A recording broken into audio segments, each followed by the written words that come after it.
Welcome to the final webinar in our Train Your Dog Month series.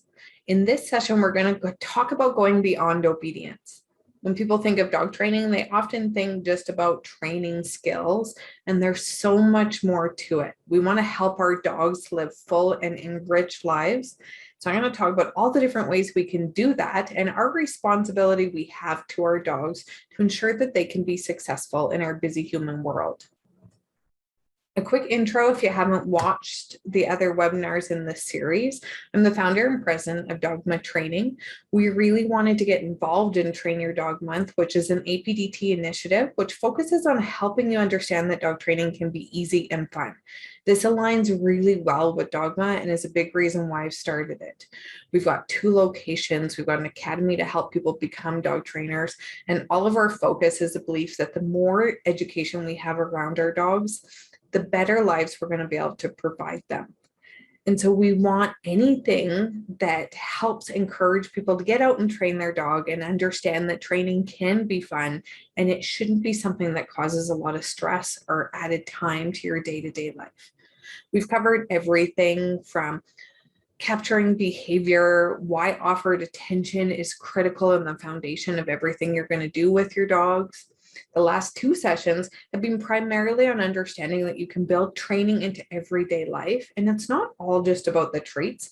We're reward-based and we want to focus on teaching our dogs that training is fun and reward behavior you want to see more of.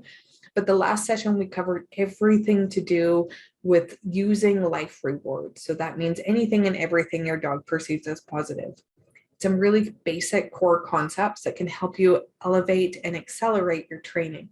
If you remember, we also have a full category on Train Your Dog Month, where we've added a variety of different webinars, starting from some basic skills and most recently covering recall and loose leash walking.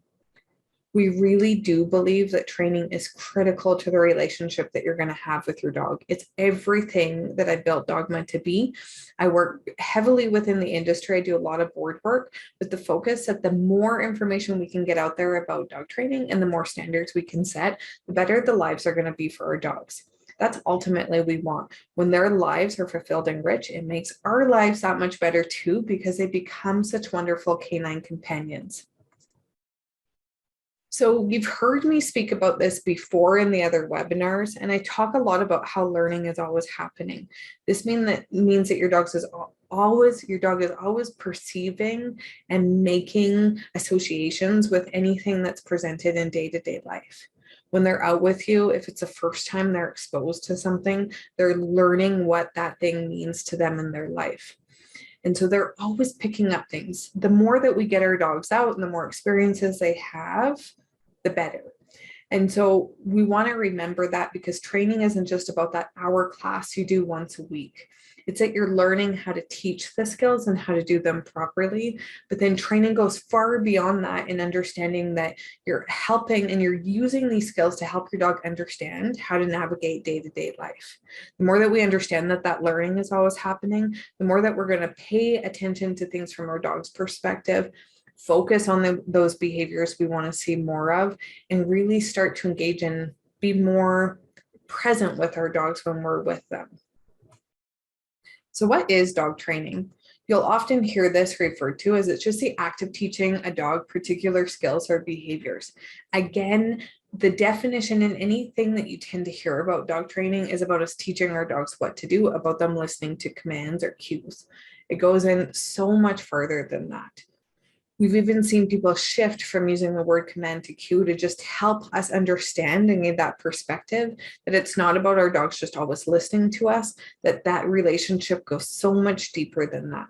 Cues are about helping your dogs navigate and understand what's expected about them. It's teaching them those behaviors, but then helping them apply it to real world settings. That's something that we really focus on with the Dogma difference.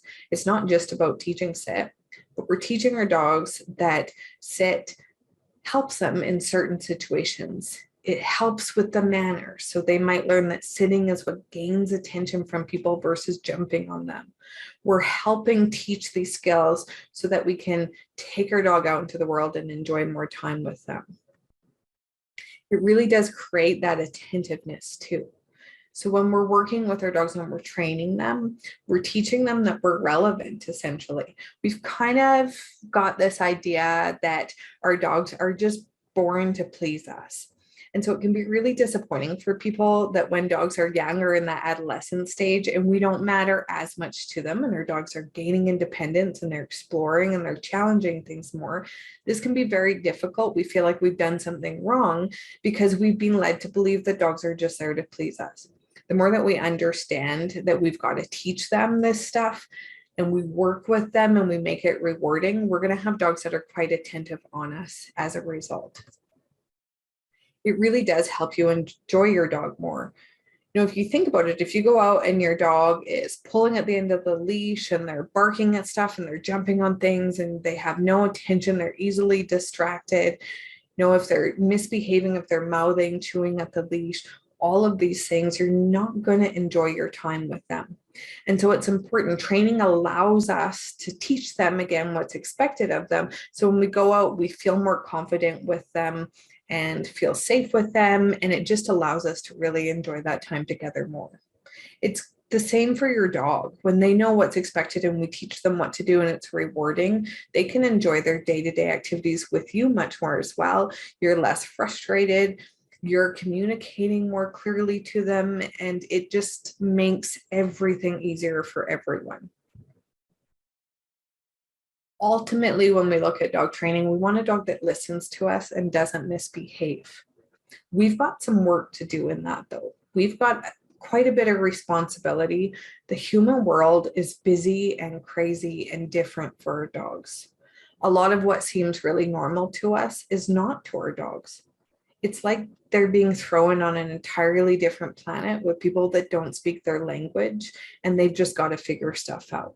The more that we can understand things from our dog's perspective, we recognize that it's up to us to help teach them about our crazy human world, set them up for success, and so that they can be successful. They can be successful in our families and our busy human world. Ultimately, we don't want a dog that misbehaves. It's also important for us to recognize that many dog behaviors are normal dog behavior. We just deem them as problems. So we've got to help them understand what's an appropriate outlet for their behavior and how they should behave in certain situations. That's what dog training is really about. And then we want to focus on their overall behavior and well-being. So I'm going to touch on some of that. We've got to recognize that majority of dogs have shifted from being this dog that was outside, living in the doghouse, kind of apart from the family, except when we wanted to spend time with them. Now they've really integrated and they're part of the family. They're sleeping in our beds, they're going to school, they're traveling with us, they're going on holidays. I love all of this, and I want to see more of this happen. I want us to get out more with our dogs. I want us to be able to take our dogs places. Training is critical in order for this to be successful. The more that we train and work with our dogs too, the more welcome our dogs are going to be able to go places and join us. So it's important. And when you think about this, with them becoming part of the family, that whole relationship has really shifted. We've put really high expectations on our dogs. Their lives have really changed. They're really stuck within our life, really. So they might just be in the house, except when we take them for walks or take them out new places. They're really not the same as what it used to be for dogs a few generations ago, when they could roam freely, when they had friends. If you had a dog that maybe didn't enjoy people, we were just told to stay away from them, and we did. And if you approached the dog and something happened, that was your fault for doing so. That's really shifted now. So we're expecting dogs to be happy, to love everything, to enjoy everything. We put some very unrealistic expectations on dogs and then integrated them into society more. There's a lot of challenges that come with that. So there's been a huge shift in the world of dogs, how they're viewed in society, and really how they've become part of the family. Dog training is critical for that. We've got to make sure that we're helping our dogs so that they can be appropriate members of the family and ones that we feel safe and confident with. So one of the things that we focus on with Dogma is creating urban canines. An urban canine is a dog that you can take anywhere with you. You're confident, you feel safe, they enjoy the time, it's stress-free, and they're really well-mannered. We have to actually put in the work to get them there. When you have an urban canine, you can take them places and they're welcome there. So here we are, we're working with skills with my dog Maya, and we've got her in a local Canadian Tire. She's out, she can come with us, she's welcome there. We love that they welcome dogs there.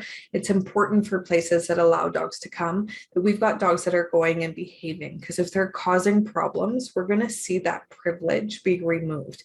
And I've seen it happen lots of places, and it always has to do with dogs that aren't well behaved or if we don't follow the rules.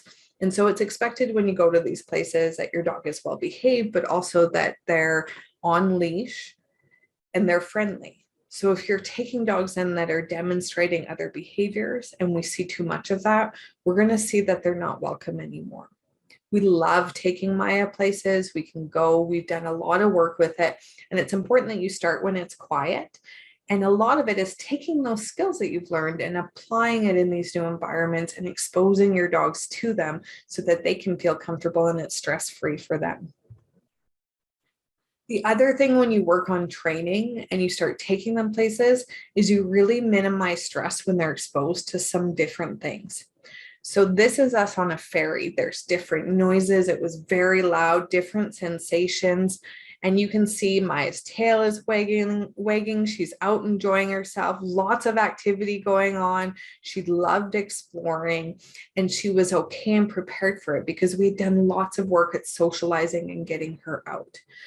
And so through training, you can take your dog anywhere and know that it's going to be enjoyable. There may be moments where they're a little unsure, but there's lots that we can do to pair it with positives and make sure that they are safe and happy.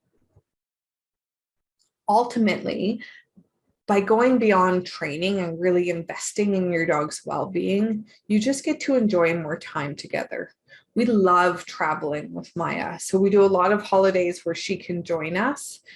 And we go to dog-friendly places.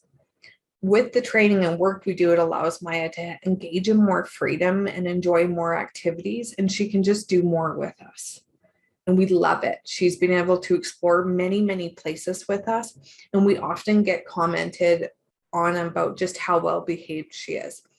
And you know, it's not any magic thing. It's not because we're dog trainers. It's just because we've spent the time and we've invested the time to help Maya know what's expected of her and to make sure that she feels comfortable and safe. We've introduced new places slowly. We've focused on setting her up for success. And by doing so, when we go there, she's comfortable and happy and it's enjoyable for everyone. I'm going to go through some important skills to teach your dog to make sure that they can become urban canines. There definitely needs to be some basic obedience. So even though we're talking about beyond obedience, you still want to have some of those core skills. Usually I recommend, we always want to do that attention. It's the foundation of everything you're going to do. So you're building up that offered attention, name attention. You want your dog checking in with you regularly. Outside of that, I recommend having one reliable position command. You want to have a dog that walks well on a loose leash and comes when called. Those are some really important ones. You can then teach stay, leave it, drop it, place. There's so many other skills that are important that you can implement and work with real life settings. Place is a big one for me. We take Maya's bed lots of places, or a blanket. So when we're going to new environments, she knows to target and settle there. It's like an off switch for her. Working on skills like leave it and drop it, potentially life-saving skills. You want to make sure though, you have a dog that comes when called and one that walks nicely on leash. It's really important and allows you just to enjoy so much time together. And like I said, one reliable position command that could include stay with it. You want to ensure you're working on that socialization too. Socialization is for life. We're often told about socialization in relation to puppies. We hear lots about active socialization, getting them out, exposing them to the world. Yes, you're in a critical period that you need to get as much of that socialization in when they're like sponges and it's really imprinting on them with how the world is. You want to make sure that they have been exposed to a variety of sounds, sights, animals, people, situations, new environments, surfaces, all of these things, but that should continue through life. You want to make sure that you're continually taking your dog new places, exposing them to new things. It's great just for their overall well-being and just to help them just give more enrichment day to day so they have more variety. But it's critical for that socialization piece. I showed you that video with Maya on the ferry. That was successful because we were able to take her lots of places. I can't tell you how often I see people just plunk their dogs into situations like that, and their dog hasn't had a lot of exposure just with busy environments or new places in general. That can be terrifying for them. So socialization allows your dogs to go more, and it should always be happening.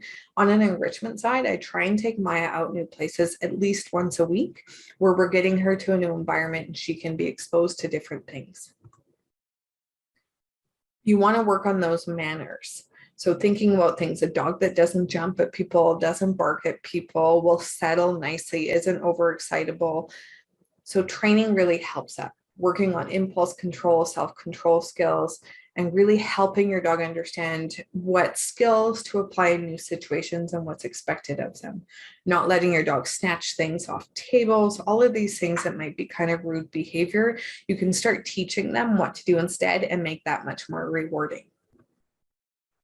Alone time, I think, is a critical skill for all dogs.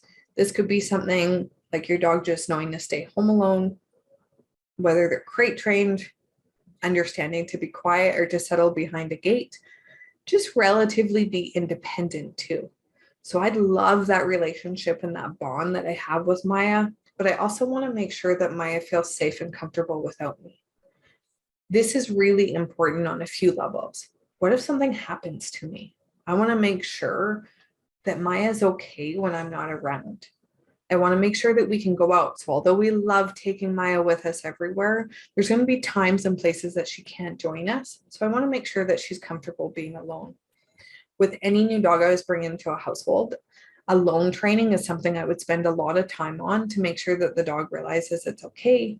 They're not being isolated. It's okay if they're alone, and we'll be coming back. And again, that attentiveness and focus. You want to have a dog that pays attention to you, checks in frequently. They value being around you. They love being around you. They enjoy the space around you. This is the best place to be. They actually care about you and they want to check in with you frequently, and they're giving you really good attention and focus. If you have a dog that's really attentive and focused too, you're less likely to have a dog with rude manners, overexcitement, and all of those other challenges that we may see.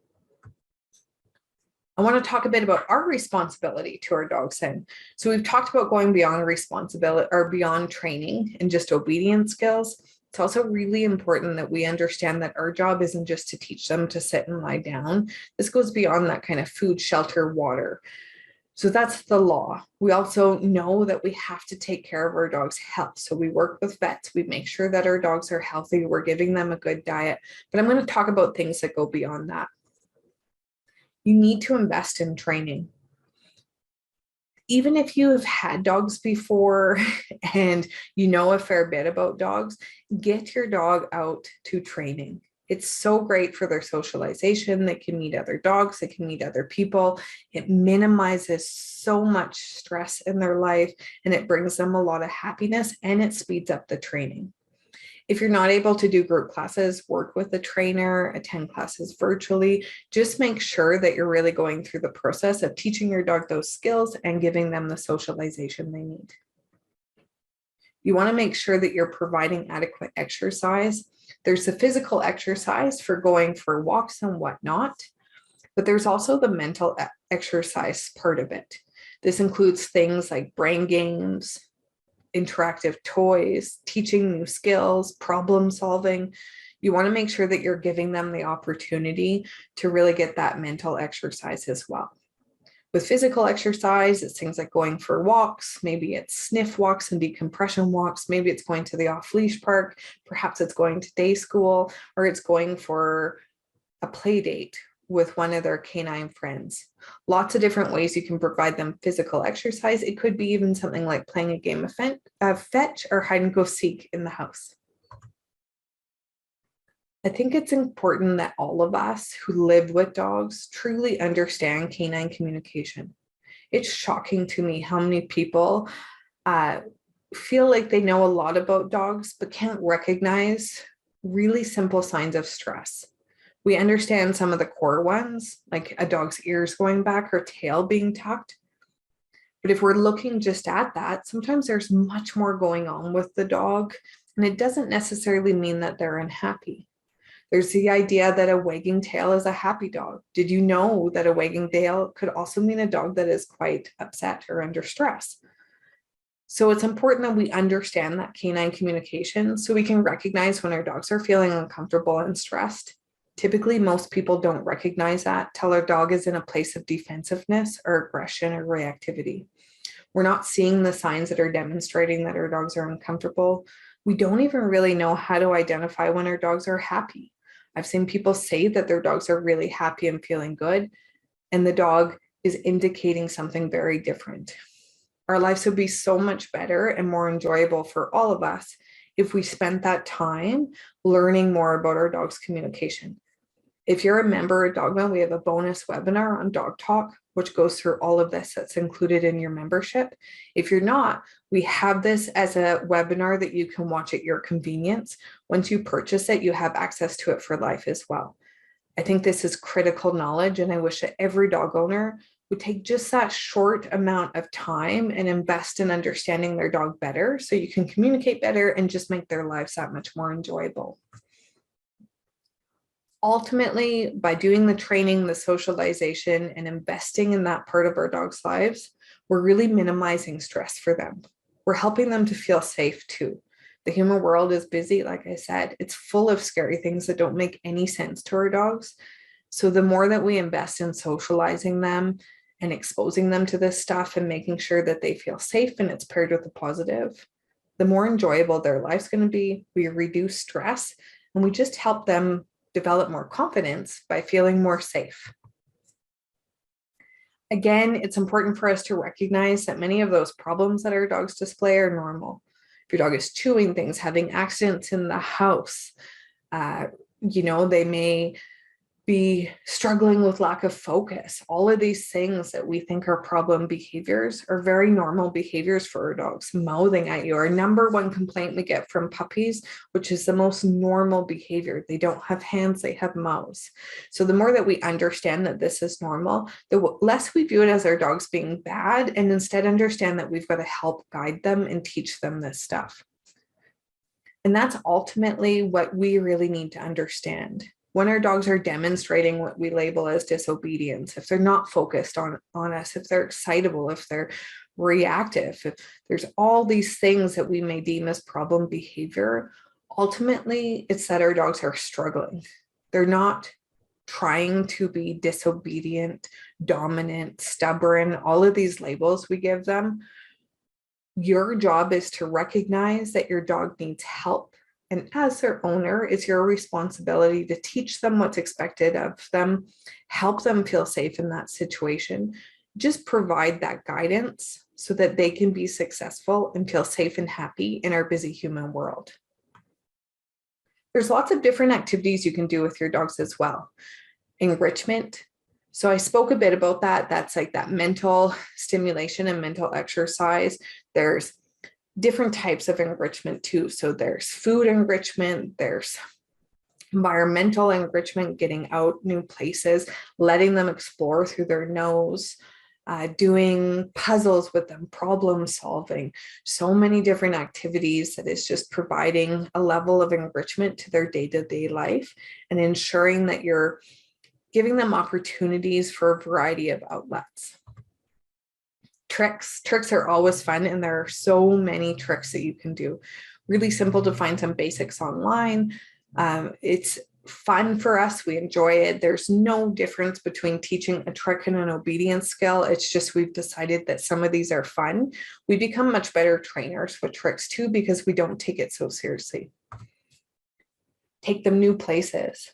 So make sure with your dogs, you're taking them out new places. In order for them to be companions that you can take anywhere, you have to make sure that you're regularly taking them new places so that it's not as exciting and stimulating. Give them the opportunity to get used to these new places when you take them out as well. Play. Play is critical for your dog's well-being. This could be play with you, other dogs, other animals. You just want to make sure that your dog is given ample opportunity to engage in play, whether that's just with yourself. It's important that they have canine companions, but I also understand that for some dogs, they're just not a fan of other dogs. And so it's the right choice to not worry about play with other dogs, but it doesn't mean that play is out of their day-to-day activities. So we can have lots of fun with them, and play is critical to their overall well-being. Doing different types of sports, agility, rallyo, barn work. There's so many different types of sports and activities you can do with your dogs. And then one of our favorites is nose work. So you can do this competitively. You can also find some really simple exercises you can do at home. Make sure that your dog is getting the opportunity to use that nose lots, because that is actually a huge stress reliever for them and important for their well-being. So ultimately, the benefits of going beyond obedience and focusing more than just teaching them those basic skills is that you have the opportunity to do more with your dog. You can take them places, you can include them in more of your day-to-day activities, and ultimately you get to enjoy that time together more. It's so important, and it's really up to us to invest the time and spend the time with our dogs, teaching them these skills and then taking them out into the real world. All of this ultimately enhances your bond. And so you work on those core skills, you capture that behavior, you teach the skills by using everyday training opportunities and utilizing their life rewards. You take all of that and then you start to expand their world, take them out more places, and make sure that you're addressing that overall well-being for your dog. It's not just about teaching the skills, it's about making sure that they feel happy and can be successful in our busy human world and our families. So thank you so much for joining us on this series. If you have any questions, you know how to reach us at training@dogmatraining.com. Follow us on social media at Dogma Training. We'll continue to put up more content and tips to make sure that training is easy, fun, and enjoyable for both you and your dog. Thank you, and happy training.